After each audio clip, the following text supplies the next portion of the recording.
এক ব্যক্তির ঝুলন্ত দেহ উদ্ধার করে আরামবাগ মেডিকেল কলেজ ও হাসপাতালে ময়নাতদন্তে পাঠালো খানাকুল থানার পুলিশ। জানা গেছে মৃতের নাম গোপাল মালিক, আনুমানিক 58 বছর বয়স। তার বাড়ি স্থানীয় খানাকুলের উবিদপুর এলাকায়।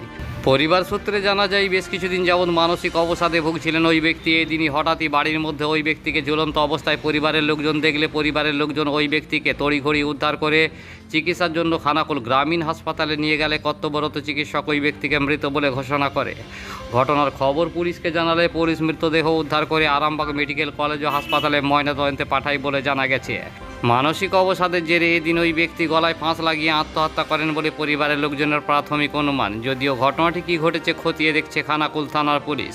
দেহ ময়নাতদন্তের পর ফিরে পেতে খানাকুল থানার দ্বারস্থ হয়ে মৃতের পরিবারের লোকজন ঘটনা প্রসঙ্গে কী বললেন বিস্তারিত শোনাবো।